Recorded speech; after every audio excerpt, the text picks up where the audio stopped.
ನನಗೆ ಬೇಕಾಗಿಲ್ಲ. ಎಲ್ಲರೂ ಒಂದೇ, ಎಲ್ರಿಗೂ ಶರಣಾರ್ಥಿ.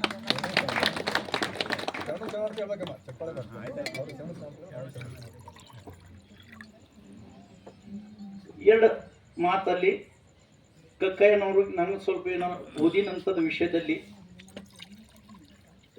ಬುಕ್ಸು ಗ್ರಂಥ ಕಕ್ಕಯ್ಯಂದು ಬಾಲ್ಕಿ ಪಟ್ಟದೇವ್ರಲಿಂದ ಬಂದಿನಂಥ ಪುಸ್ತಕ ಅವೆಲ್ಲ ಓದಿದ್ದಲ್ಲಿ ಮಾಹಿತಿ ತಗೋಬೇಕಾದರೆ ಕಕ್ಕಯ್ಯನವರೊಂದು ಮಾಳವಿಯ ದೇಶದಲ್ಲಿ ರಾಜರಲ್ಲಿ ಅವರೊಂದು ಒಂಥರ ಫೌಜ್ದಲ್ಲಿ ಇದ್ದಂಗ, ಸೈನಿಕ ಫೌಜ್ದಲ್ಲಿ ಇದ್ದಂಗ, PSI ಇದ್ದಂಗ, ಒಂದು PC ಇದ್ದಂಗ, ಕಾನ್ಸ್ಟೇಬಲ್ ಇದ್ದಂಗ, ಅಥವಾ ದೊಡ್ಡ ಸ್ಥಾನ ಮೇಲೆ ಇದ್ದಿದ್ದವರು ಇದ್ರು ಅಂತ ನಾ ಕೇಳೋದ್ರಿಂದ ಆವಾಗ ಏನಿತ್ತು, ಸೈನ್ಯದಲ್ಲಿ ಕುದುರೆ ಮೇಲೆ ಸುಬೇದಾರ್ ಇದ್ದ, PSI ರ್ಯಾಂಕ್ ಇತ್ತು ಅಂದ್ರೆ ಕುದುರೆ ಹಿಡ್ಕೊಂಡು ಕುದುರೆ ಮೇಲೆ ಕುಂತು ತಲ್ವಾರ್ ಬಾಜಿ ಹಚ್ಕೊಂಡು ಶತ್ರುಗಳಲ್ಲಿ ಎದುರಿಗೆ ಯುದ್ಧ ಆಡ್ಕೋತ ತನ್ನ ರಾಜನ್ಲಿಂದ ಅವ್ರಿಗೆ ಆಗುವಂತ ತೊಂದರೆಗಳನ್ನು ನಿವಾರಣೆ ಮಾಡ್ಕೋತಾ ಮುಂದೆ ಹೋಗೋರು ಒಂದು ಸೈನಿಕ ಅವರು. ಇದು ನಾ ಕೇಳಿದ್ದು ಅಥವಾ ಬುಕ್ಕಲ್ಲಿ ಇದೆ, ಓದಿದ್ದು. ಆದ್ರಿಂದ ಯಾವಾಗ ಅವರು ಮುಪ್ಪು ವಯಸ್ಸಿನಾಗ ಬಂದರು, ರಿಟೈರ್ಮೆಂಟ್ದಲ್ಲಿ ಬಂದರು, ಆ ವೇಳೆಯಲ್ಲಿ ಅವರೆಲ್ಲ ದೇವಸ್ಥಾನ, ನಮ್ಮ ವಯಸ್ಸಾಗಿನ ಮೇಲೆ ನಾವು ದೇವಸ್ಥಾನ ಅವೆಲ್ಲ ಗುಡಿ ಗುಂಡಾರ ಅವೆಲ್ಲ ತಿರ್ತಾನೆ ಇರ್ತೀವಿ, ನಡಿಯಪ್ಪ ಅಂತೇಳಿ. ಅವರೆಲ್ಲ ದೇವ್ರಿಗೆ ನೋಡ್ತಾ ನೋಡ್ತಾ ನೋಡ್ತಾ ಬಂದರು. ಅವ್ರಿಗೆ ಯಾವ ದೇವ್ರ ಹತ್ತಿರ ಯಾವುದು ಅಷ್ಟು ಸರಿ ಹಿಡಿಸ್ಲಿಲ್ಲ ಅಂದ್ರೆ ಜೀವನದಲ್ಲಿ ಅವ್ರೇನ್ ಅನುಭವ ಪಡೆದಿದ್ರು, ದೇವ್ರದ್ದು ಏನ್ ಕಲ್ಪನೆ ಚರಿತ್ರೆ ತನ್ನ ತಲೆಯಲ್ಲಿ ಹಾಕೊಂಡಿದ್ರು, ಅವ್ರ ಮನಸ್ಸಿಗೆ ಆ ತರ ಆ ದೇವರು ಕಾಣಲಿಲ್ಲ. ಆದ್ರಿಂದ ಅವ್ರು ಹುಡ್ಕೋತಾ ಎಲ್ಲಿ ಬಂದ್ರು, ಕಲ್ಯಾಣ ಬಸವಣ್ಣನ ಚರ್ಚೆ ಎಲ್ಲರಿಗಿತ್ತು, ಪ್ರತಿ ಒಂದು ರಾಜ್ಯದಲ್ಲಿ ಇತ್ತು, ಪ್ರತಿ ದೇಶದಲ್ಲಿ ಇತ್ತು. ಇಂಥ ಪುಣ್ಯಾತ್ಮ ಅಲ್ಲಿ ಅದಾರ, ಮತ್ತೆ ಅವ್ರ ದರ್ಶನ ಪಡ್ಕೋಬೇಕು ಅಂತ ತಿಳ್ಕೊಂಡು ಅವಾಗ ಆ ಸುದ್ದಿಗಳನ್ನು ಕೇಳ್ಕೊಂಡು ಎಲ್ಲ ಶರಣಗಳು ಒಂದ್ ಕಡೆ ಜಮಾ ಆಗ್ಬಿಟ್ರು. ಕಲ್ಯಾಣಕ್ಕೆ ಬಂದ ನಂತರ ಬಸವಣ್ಣನವರು ಆ ದೇವರು ಹೇಗಿದ್ರು ಅಂತ ಅನ್ನುವಂಥ ದಾರಿ ಮೇಲೆ ಅವ್ರ ವಿಚಾರ ಮೇಲೆ ಅವ್ರ ಸತ್ಯ ಅವರೇ ದೇವರು ಅಂದಂಗ ಇದ್ರು.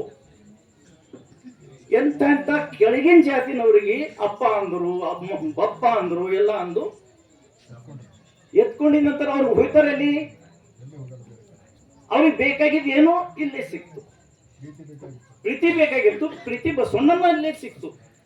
ಆವಾಗ ಅವರು ಎಲ್ಲರೂ ಆ ಬಸವಣ್ಣನಿಗೆ ನೀನೇ ದೇವರು ಅಂತ ತಿಳ್ಕೊಂಡು ಎಲ್ಲ ಶರಣರು ಅವ್ರು ಅಧೀನ ಉಳ್ಕೊಂಡ್ರು. ಈಗ ಮುಂದೆ ಬಿಜ್ಜೋದು ಅದು ಜಗಳ ಅದು ಎಲ್ಲ ನಿಮ್ಗೆಲ್ಲ ಪುಸ್ತಕದಲ್ಲಿ ಇದೆ, ಗೊತ್ತಿದೆ, ಜಾಸ್ತಿ ಟೈಮ್ ತಗೊಳ್ಳೋಲ್ಲ. ತಂಗಿಯವರು ಬಹಳ ಚೆನ್ನಾಗಿ ಹೇಳಿದ್ರು, ಹಿಸ್ಟ್ರಿ ಹೇಳಿದ್ರು, ಸಾಹೇಬ್ರು ಪೂರ್ಣ ಹೆಣ್ಮಕ್ಳಿಗೆ ಅವ್ರಿಗೆ ನಗ್ಸಿ ಹೇಳಿದ್ರು, ಎಲ್ಲ ಹೇಳಿದ್ದಾರೆ. ಈಗ ಒಂದೆರಡು ಮಾತುಗಳನ್ನ ಹೇಳ್ತೀನಿ ನಾನು.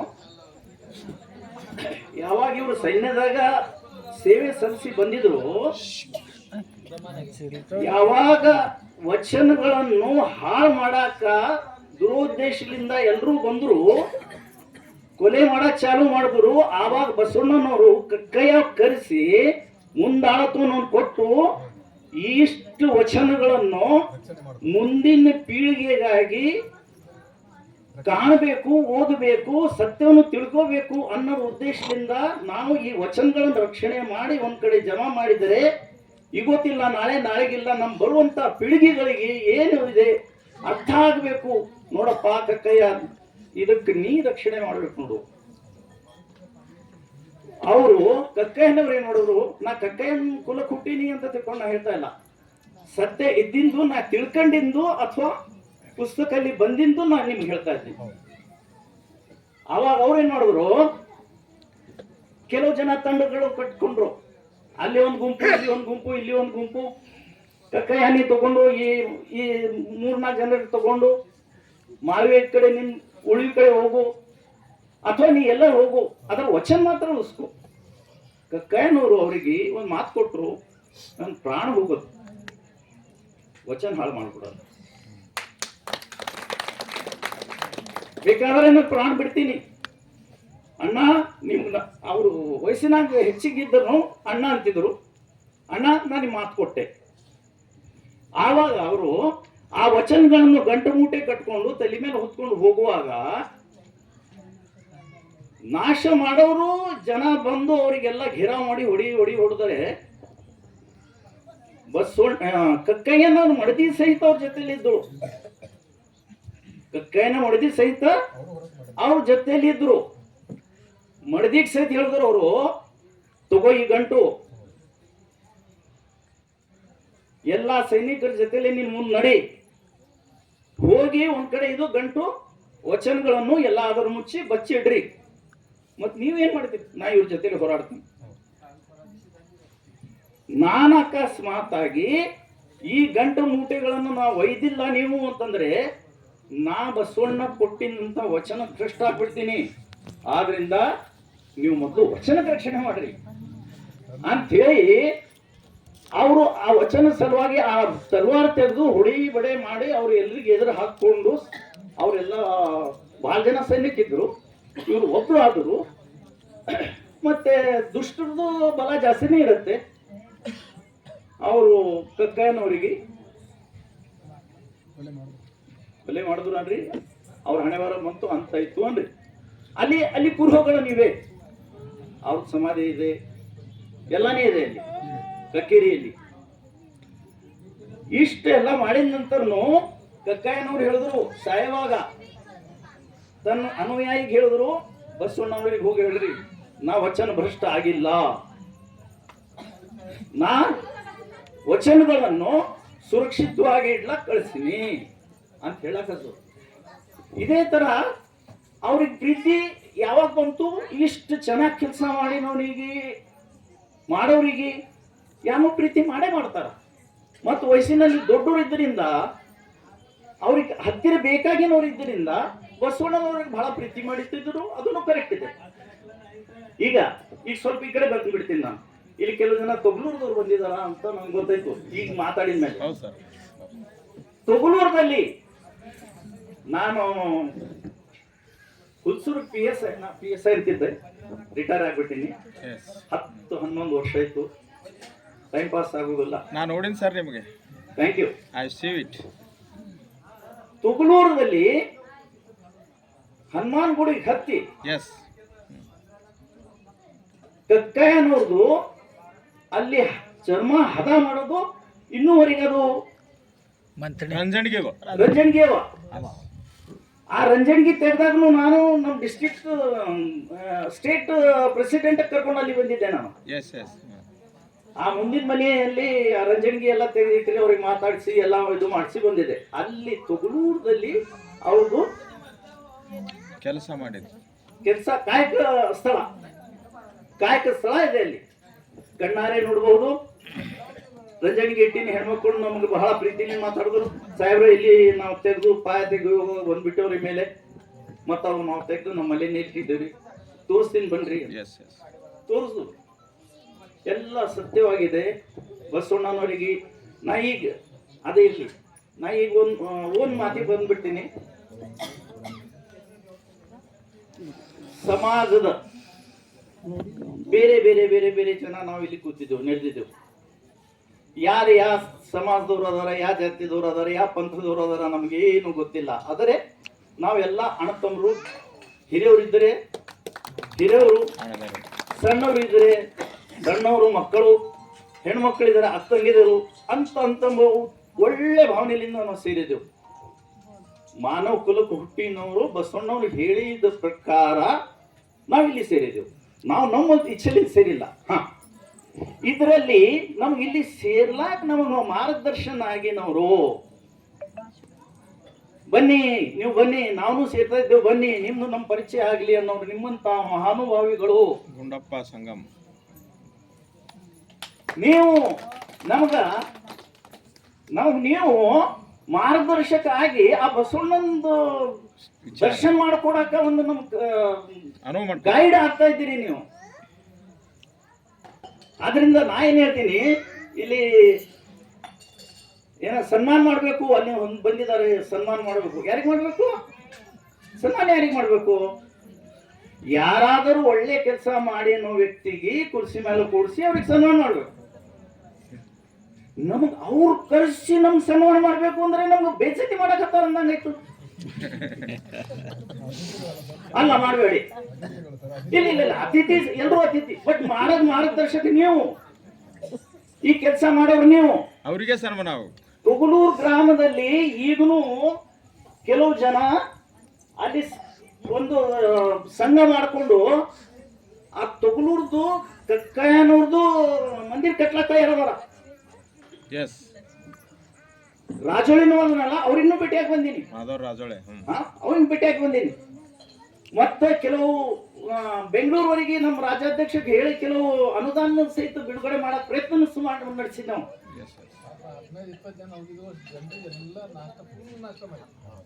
ಅಲ್ಲಿನ ಹೆಣ್ಮಕ್ಳು ನನಗ ಸ್ವಲ್ಪ ನನ್ನ ನಾನೇ ಹೊಡ್ಕೋಬೇಕು ಅಂತ ಸರಿ ಕಾಣಲ್ಲ, ಚಂದನೂ ಅಲ್ಲ. ಆದ್ರೆ ಈಗ ನೀವು ಅಂದಿರಲ್ಲ, ನೀವು ನಾನು ನೋಡಿನಿ ಸರ್ ನಿಮ್ಗೆ ಅಂದಿರಲ್ಲ, ಆತರ ಅಲ್ಲಿನ ಹೆಣ್ಮಕ್ಳು ಗಂಡಸರು ನನ್ ಬಹಳ ಪ್ರೀತಿ ಸರ್, ನೀವು ಪೇಸ ಇದ್ದೀರಲ್ಲ ಬರೀ ಬರ್ಬೇಡಿ ಅಂತ ಕರ್ಸಿದ್ರು, ಟಿಫನ್ ಮಾಡಿಸಿದ್ರು, ಅದೆಲ್ಲ ಮಾಡಿಸಿದ್ರು. ಬಹಳ ಅಂದ್ರೆ ಬಹಳ ಆನಂದ ಅನ್ನಿಸ್ರಿ. ಮನ್ಯಾಗ ಎಂತಿ ಲಗು ಕೊಡಲ್ಲ, ತಡ್ರಿ ಅಲ್ಲಿ ತಡಿಲಕ್ ಹಚ್ಚಿಲ್ಲ, ಥ್ಯಾಂಕ್ಸ್ ಅನ್ಬೇಕಲ್ಲ ಅವ್ರಿಗೆ. ಆ ವಿಚಾರ ನೋಡಿದ್ರೆ ಬೇರೆ ಬೇರೆ ಇದೆ, ಹೇಳ್ಬೇಕಾದ್ರೆ ಇನ್ನೂ ಕೈನ ಬಗ್ಗೆ ಹೇಳ್ಬೇಕಾದ್ರೆ ಇನ್ನೂ ಸ್ವಲ್ಪ ಹೇಳ್ಬೋದು ನಾವು. ಆದ್ರೆ ನಿಮ್ ಕೈ ತಗೊಳ್ಳೋದ, ಇವ್ರು ತಗೊಂಡ್ಬೇಕಾಗಲ್ಲ, ಹೇಳ್ರಿ ಎಲ್ಲ ಮುಗಿಸ್ಬಿಟ್ರೆ ನಮಗ ಏನು ಇಟ್ಟಿಲ್ಲ. ಯಾವ ತರ ಬಂದಾರ ಅವ್ರಿಗೆ ನಗಸೂರು ಹೇಳ್ರಿ, ಅವ್ರ ಮಜಬೂರಿಗಾಗಿ ಖರೀತಿನ ಹೂನೆ ಅಲ್ಲ, ಸುಳ್ಳಿಟ್ಟಿನ ಹೂನೆ ಅಲ್ಲ, ಅವ್ರ ಮನ್ಸಿಗೆ ಬರ್ಲಿ ಹೂನಿ ಅಷ್ಟು ಮಜಬೂರು ಮಾಡ್ಬಿಟ್ಟ ಸಾಕಲ್ಲ ಮಕ್ಕಳಿರ್ಬೇಕು. ಆದ್ರೆ ಕಕ್ಕಯ್ಯನ ಬಗ್ಗೆ ನೀವು ನಾನು ನಿಮ್ಗೆ ಜಾಸ್ತಿ ಟೈಮ್ ತಗೊಳ್ಳೋ ಬೇಡ, ಹೇಳ್ಯಾರ ಅವ್ರು ಹೇಳ್ಯಾರ. ಮತ್ತೆ ನಿಮ್ಗೆ ಹೇಳ್ತೀನಿ, ಕೆಲವು ಒಂದು ಪ್ರಶ್ನೆ ಹಾಕಿದ್ರೆ ತಂಗಿ, ಯಾಕೆ ಬಂತು ಅಂತ ಹೇಳಿ, ಕೆಲವು ಮಾತುಗಳು ಬಹಿರಂಗವಾಗಿ ಸಭೆಯಲ್ಲಿ ಪ್ರಶ್ನೆ ಹಾಕಿದರೆ ಆ ಉತ್ತರಕ್ಕೆ ಸರಿಯಾಗಿ ಉತ್ತರ ಕೊಡಲು ಥೋಡೆ ತೊದಲ್ತೈತೆ ಮಾತು. ಸಪ್ರೇಟ್ ಅಲ್ಲಿ 4 ಜನ ಪಾರ್ಟಿ ಮೀಟಿಂಗ್ ಅಂತಾರಲ್ಲ, ಆ ಟೈಮಿಗೆ ನೀವು ಕೇಳ್ರಿ, ನಾನು ಎಲ್ಲ ಬಿಚ್ಚಿ ನಿಮ್ಗೆ ಹೇಳ್ತೀನಿ. ಇದು ನನ್ನ ಅನುಭವ. ಕೆಲವು ಮಾತುಗಳು ಬಹಿರಂಗ ಪಡಿಸಕ್ಕಾಗಲ್ಲ, ಬಹಳ ಸಂಕಟ ಆಗ್ತದೆ ಸರ್, ಮುಚ್ಚಿಡ್ಬೇಕು. ಆ ನೋವು ಇರ್ತೈತೆ, ಆ ಮನಸ್ಸಿನ ನೋವು ಇರುತ್ತೆ. ಹೆಂಗಸಕ್ಕಿಂತ ಜಾಸ್ತಿ ಗಂಡಸ ಅಳ್ತಾನ, ಹೆಂಗಸಕ್ಕಿಂತ ಜಾಸ್ತಿ ಕಷ್ಟದ ಸಮಯದಲ್ಲಿ ಗಂಡಸ ಅಳ್ತಾನ. ಸಿರ್ಫ್ ಫರ್ಕ್ ಇಷ್ಟದ, ಗಂಡಸನ್ ಕಣ್ಣಾಗ ನೀರ್ ಬರಲ್ಲ. ಎಲ್ಲ ಕಷ್ಟ ಒಳಗೆ ನುಂಗ್ತಾನ ಹೇಳಲ್ಲ. ಹಂಗಿರ್ತಾವ ಕೆಲವು. ಆದ್ರಿಂದ ಈ ನಮ್ಮ ತಾಲೂಕಾ ಅಧ್ಯಕ್ಷತೆ ನಾ ಏನ್ ಹೇಳ್ತೀನಿ, ಮನೋಜ್, ನೀವು ಈಗ ಸರ್ಕಾರ ನಮ್ದು ಮಾಡಿದರೆ ಸರಿಯಲ್ಲ. ಯಾರ ಅದಕ್ಕ ಈ ಕೆಲಸ ಮಾಡಕ್ ಹೊಣೆಗಾರರು ಅದರ, ಅವ್ರಿಗೆ ನೀವು ಸತ್ಕಾರ ಮಾಡಿ. ಈಗ ನಾನು ಇನ್ನೂ ಸ್ವಲ್ಪ ಅವ್ರ ಬಗ್ಗೆ ಹೇಳ್ಬೇಕು ಅಂದಿದ್ದ, ಬಟ್ ನಾವೇ ಹೊಗಳಿಸ್ಕೋಬೇಕಂದಂಗಾಯ್ತದ. ಹೇಳ್ರಿ ಸರ್, ಹೇಳ್ರಿ ಅನಿಸ್ಕೋಬೇಕಾಯ್ತದ. ಆದ್ರಿಂದ ಈಗ ಮತ್ತೆ ಸಮಯನೂ ಬಹಳ ತಗೊಂಡಾರ. ಯಾರು ತಗೊಂಡಾರ? ನಮ್ಗೆ ಮಾತಾಡ್ಕೊಟ್ಟಿಲ್ಲ ಇವ್ರು. ಯಾವ ತರ ನಾನು ನೋಡ್ಲತ್ತೀನಿ, ಅವಾಗ ಇವ್ರು ಯಾವಾಗ ಬಿಡ್ತಾರಲ್ಲತ್ತೀನಿ ನಾನು. ಸರ್ 45 ನಿಮಿಷ ಬರಬರ್ ಪೀರಿಯಡ್ ತಗೊಂಡ್ರು. ಆಯ್ತು. ಈಗ ನಾವು ನೆಕ್ಸ್ಟ್ ಮತ್ತೆ ಯಾವಾಗ ಸಮಯ ಬಂತು ಅಂದ್ರೆ ನಾ ಪಾಠ ಮಾಡೋದಿಲ್ಲ. ಇಲ್ಲ ಸರ್, ಪ್ರಾಕ್ಟಿಕಲ್ ಕೆಲವೊಂದು ಮಾತುಗಳು ಅವ, ಅನುಭವದ ಮಾತು ಪ್ರಾಕ್ಟಿಕಲ್ ಹೇಳ್ರಿ ನೀವು ಮಾಡಿಂದು. ಅದಕ್ಕೆ ನಾ ಹೇಳ್ತೀನಿ, ನಾನು ಮಾಡಿನಂತದಾಗ ಹೊಗಳಿಸ್ಕೊಂಡ್ಬಿಡೋದು ಸ್ವಲ್ಪ ಸರಿ ಕಾಣಲ್ಲ. ಗೊತ್ತಾಗ್ಬೇಕು. ಆದ್ರೆ ನಿಮ್ಮಂತವ್ರಲಿಂದ ನನ್ನ ಕೆಲಸ ನಿಮ್ಮಂತವ್ರಿಂದ ಗೊತ್ತಾಗ್ಬೇಕು. ನಾ ಮಾಡಿನಂತ ಕೆಲಸ ನಿಮ್ಮಂತವ್ರಿಂದ ಗೊತ್ತಾಗ್ಬೇಕು. ನನ್ನಿಂದ ಗೊತ್ತಾಯ್ತು ಅಂದ್ರೆ ಕೆಲಸ ಬರಲ್ಲ. ಅದು ನಿಮ್ ದೊಡ್ಡ ಗುಣ ಬಿಡ್ರಿ. ಇಲ್ಲ ಹೇಳ್ತೀನಿ ನಾನು. ಆದ್ರಿಂದ ಈಗ ಫೈನಲ್ ನಂದೇ ಇತ್ತಲ್ಲ, ನೀವು ಮಾತಾಡಿ. ಈಗ ಮಾತಾಡಿ ನಿಮ್ದು ಅಧ್ಯಕ್ಷ. ಆಯ್ತು, ಇಲ್ಲ ಇದೆ ದೇವ್ರ ದಯಲಿಂದ ನಾನು ಒಳ್ಳೆ ಒಳ್ಳೆ ಕೆಲಸ ಮಾಡೀನಿ. ಯಾವಾಗ ನಮ್ಮ ಫ್ರೆಂಡ್ ಸರ್ಕಲ್ ಇತ್ತು ಅಂದ್ರೆ ಆ ಟೈಮ್ ನಮ್ಮ ಜೀವನ ಒಳ್ಳೇದು ಕೊಟ್ಟಾನ. ನಮ್ಮ ಇಂಥ ಮಾಡೀನಿ ನೋಡ್ರಿ, ನಾ ಇಂಥ ಮಾಡೀನಿ ನೋಡ್ರಿ ಅಂತ ಹೇಳ್ಕೊತೀನಿ ನಾನು, ಅದು ವಿಷಯ ಬೇರೆ. ಬಟ್ ಎಲ್ಲರ ಮುಂದೆ ನಾನು ಅಂತ ಹೇಳೋದು ಅದು ಥೋಡೆ ತಲೆಗೆ ಕೊಬ್ಬು ಬಂದಂಗ.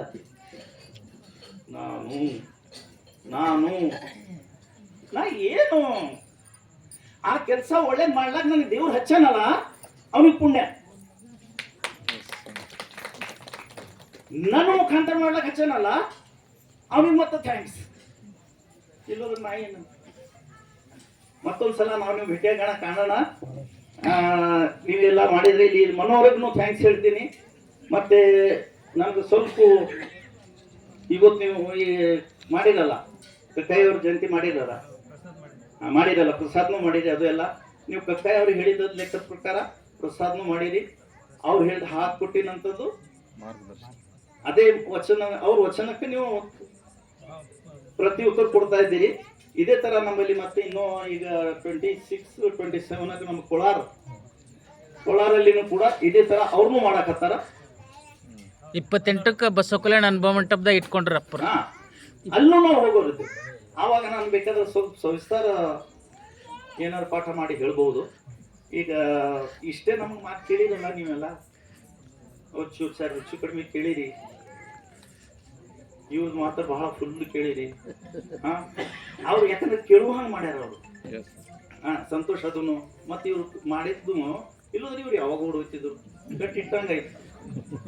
ಆದ್ರಿಂದ ಈಗ ನೀವು ನನಗೆ ಇಲ್ಲಿ ಸ್ಟೇಜ್ ಮೇಲೆ ಮಾತಾಡಕ್ಕೆ ನಮ್ಗೆ ಅವಕಾಶ ಮಾಡಿಕೊಟ್ಟಿರಿ, ಅದಕ್ಕೆ ನಿಮ್ಗೆ ಬಹಳ ಧನ್ಯವಾದ. ಈ ಕಾರ್ಯಕ್ರಮಕ್ಕೆ ಇಷ್ಟು ಚೆನ್ನಾಗಿ ನೀವು ನಿರೂಪಣೆ ಮಾಡಿಕೊಟ್ರಿ. ನೀವು ಇನ್ನೊಂದು ಸ್ಟಾರ್ಟಿಂಗ್ದಲ್ಲಿ ರಿಟೈರ್ ಆಗಿನ ಮ್ಯಾಕ 1 ತಿಂಗಳ ನಂತರ ಅಥವಾ 2 ತಿಂಗಳ ನಂತರ, 1 ವರ್ಷ, ಸುಮಾರು ವರ್ಷ ನಂತರ ಬಸವ ಕಲ್ಯಾಣದಲ್ಲಿ ನಾನು ಜಾಸ್ತಿ ಮಾಡಿ ಸೇವೆ ಬಸವ ಕಲ್ಯಾಣದಲ್ಲಿ ನಡೆದಿದೆ.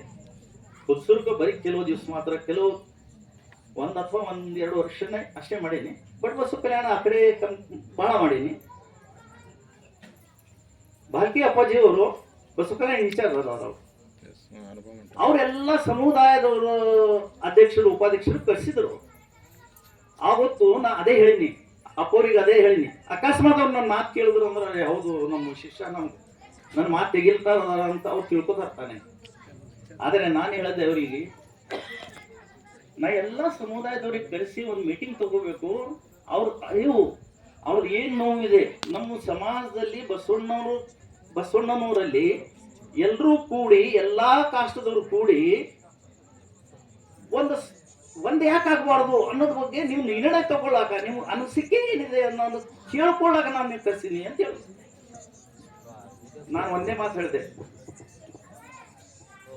ಬಸವಣ್ಣವ್ರು ನಾವು ನೋಡಿಲ್ಲ, ಬಸವಣ್ಣವ್ರು ನೋಡುವಂತ ವಯಸ್ಸಿನಲ್ಲಿ ನಾವು ಹುಟ್ಟಿಲ್ಲ. ನಮ್ದು ಹಣೆಬಾರ ಇಲ್ಲ ಬಸವಣ್ಣವ್ರಿಗೆ ನೋಡುವಂಥದ್ದು. ಆವಾಗ ಬಸವಣ್ಣವರಿಗೆ ನಮ್ಮ ಕಕ್ಕಾಯ ನೋಡಿದ್ದಾರೆ. ಈಗ ನೀವು ಮುಂದೆ ನಿಂತೀರಿ, ನಿಮಗ ನಮ್ಮ ಕಕ್ಕಾಯ ನೋಡಿಲ್ಲ, ಬಟ್ ನಾವು ನೋಡಾಕತ್ತೀವಿ. ಅದಕ್ಕೆ ನೀವು ನಮ್ಮ ಬಸವಣ್ಣ, ನಾವು ನಿಮ್ಮ ಕಕ್ಕಯ್ಯ. ಆವಾಗಿನ ಬಸವಣ್ಣಗ ಅವ್ರ ಕಕ್ಕಯ್ಯ, ಈಗಿನ ಬಸವಣ್ಣಗ ನಾವು ಕಕ್ಕಯ್ಯ. ನೀವು ಕರೀರಿ, ಬರೀ ಓ ಅಲ್ಲ ಖರ್ಚಿರಿ, ಏ ಬಾಪ ಅಂತಂದ್ರಿ. ಅರೆ ನಮ್ ಕಾರಿಲ್ಲಿ ನಾವು ಮೊಳಕಾಲಿ ನಡ್ಕೊಂಡ್ ಬರ್ತೀವಿ ನಾವು. ನಾ ಬರೀ ಕಾಯ್ತಾ ಇದ್ದ ನಿಮಗ ಅಪ್ಪಾಜಿಯವರೇ, ಕಾಯ್ತಾ ಇದ್ದ ನಿಮಗ. ಯಾವಾಗ ಇವ್ರು ಕರೀತಾರ ಅಂತ ಕಾಯ್ತಾ ಇದ್ದ. ನೀವೇನ್ ತಿಳ್ಕೊತಾ ಇದ್ದೀರಿ? ಇವನ್ ಬರಲ್ಲ ಅಂತ ತಿಳ್ಕೊತಾ ಇದ್ದೀರಿ. ವ್ಯತ್ಯಾಸ ಏನಿದೆ, ನಮ್ದು ನಿಮ್ದು ಲೆಕ್ಕ ಕೂಡು ಬಂದಿದ್ದಿಲ್ಲ, ಈ ಕೂಡು ಬರ್ತಾ ಇದೆ. ಕರಿತಾ ಇದಾರ, ಬರ್ತಾ ಇದ್ದೆವು, ನೀವು ಕರಿತಾ ಇದ್ದೀರಿ, ಬರ್ತಾ ಇದ್ದೆವು. ಎಲ್ಲರೂ ಅಣ್ಣ ತಮ್ಮರು ಹಂಗೆ ಕೂತಿದ್ದೆವು. ಎಷ್ಟು ಚೆನ್ನಾಗಿ ಕಾಣ್ತಾ ಇದೆ, ಬಹಳ ಆನಂದ ಅನಿಸ್ತದ್ರಿ. ಬೆಳಗ್ಗೆನ ಸಾಕತ್ತ ಅದೇ ಮುಖ, ಅದೇ ಮನಿ, ಅದೇ ಹೆಂಡತಿ, ಅದೇ ಜೀವನ, ಅದೇ ನುಗ್ಗುತ್ತ, ಅದೇ ಹೊಲ, ಅದೇ ಭೂಮಿ, ಅದೇ ನೋಡುದು. ಇವತ್ತು ಸ್ವಲ್ಪ ಚೇಂಜಸ್ ಬೇಕು ಜೀವನಲ್ಲಿ.